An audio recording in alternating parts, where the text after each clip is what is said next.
It was a long transition. I started studying theosis. That was my initial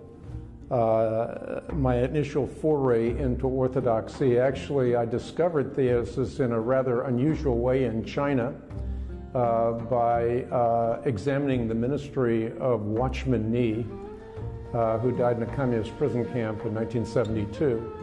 As a result of Nee and his proteges, I learned about theosis.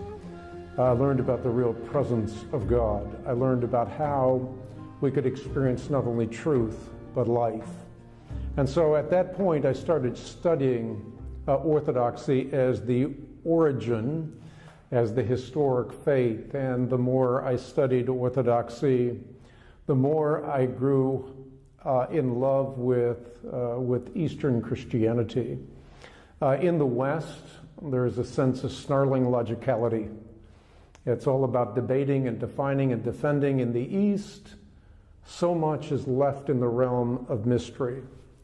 And I think within Orthodoxy as well, there are a couple of things that are really, really precious to me. One is that Orthodoxy is not transactional. It's not, I say a prayer and now I have a card that gets me out of hell and gets me into heaven, but rather it is being brought into the church life. And in the church life, you can be transformed through the graces that are presented within the spiritual gymnasium that is the church. First and foremost, you receive the real presence of Christ. In most of evangelicalism, the vast majority of it, although not all of it, in most of evangelicalism, the idea of the Eucharist is merely memorial or a remembrance. Obviously, in Orthodoxy, it is far more than that. It is experiencing the real presence of Christ by which we are transformed, which causes us to be, as Peter put it, partakers of the divine nature. It is the grace by which we can experience God. I'm writing a book about this right now, titled Truth Matters, Life Matters More. It's not just about the truth, although Christ is the truth, but it is about the way and the life which Christ also called himself. And so I'm experiencing the transactional nature of the church within Orthodoxy, and that has been very precious to me. Yes, it is true that when I was chrismated April 9th, 2017, so a little more than a year ago, the first headline I read was Hank Hanegraff abandons the Christian faith, or Hank Hanegraff walks away from the Christian faith. And I think my reaction to that is that people who make these kinds of statements are not familiar with Orthodoxy. In fact, one of the great problems within the Christian faith is that many people are not only biblically illiterate, but they're also historically illiterate. So when you speak about the fathers, or you speak about the Didache, or the original way in which the fathers and the early church worshiped, most people are simply unaware of that. They have no historical context. And so my job is not to criticize those that criticize me, but simply build a lighthouse in the midst of the gathering storm. Let people know what Orthodoxy really is. I think this is the big problem, and I mentioned this in my lecture today. There are two major problems that I encountered. One, the outside world, the world outside of Orthodoxy, does not understand Orthodoxy. They don't understand the historic Christian faith because they don't understand history in general. The second problem is the internal problem within Orthodoxy, and that is many people within Orthodoxy, called oftentimes cradle Orthodox, do not understand the treasure chest that they have inherited. So there's two things that need to happen. One is the education process for people in the West, and secondly, the education process and the equipping process for Christians within Orthodoxy so that they can become reproducing disciple makers. I'll tell you a quick story. It's an interesting story. I started experiencing Orthodoxy on my own, without my family. I had experienced Orthodoxy all over the world, in Moscow, in the Ukraine, in the West Bank, but there's always a language barrier.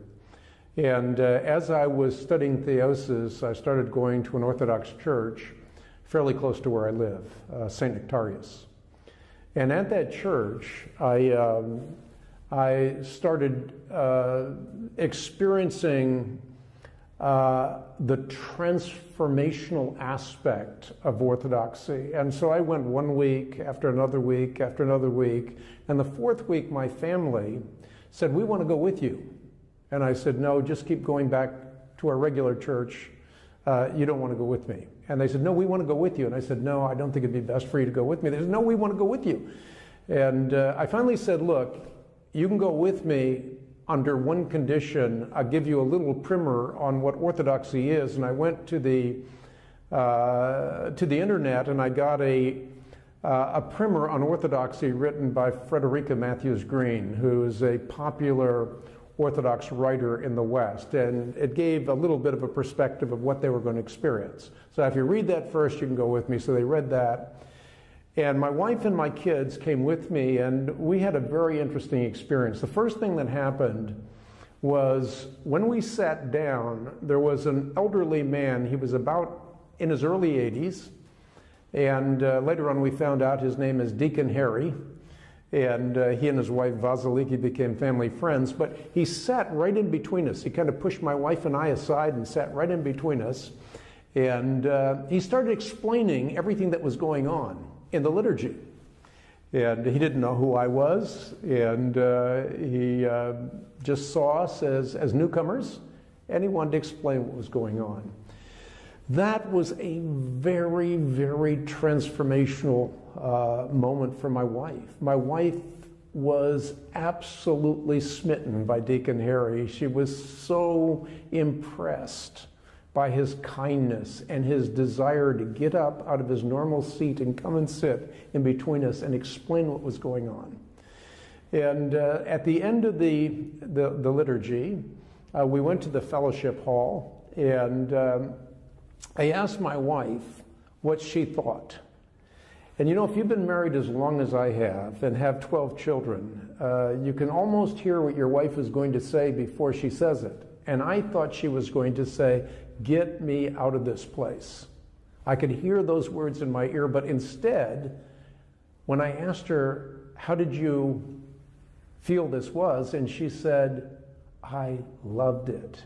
And I remember distinctly asking one of my kids, "What did you think?" And I remember one of my daughters, at that time she was 13, she went just like this. And so Orthodoxy has been a fantastic experience, not only for me, but also for my whole family. Now, not all of my children have been chrismated, but pretty much all of my children come with me on the Lord's Day and experience Orthodoxy, and they all love Orthodoxy, and many of them, I'm sure, will be chrismated in the future. Some of them are now. But again, I think this is wonderful. I think that they all have to come to Orthodoxy on their own terms, not because of who I am.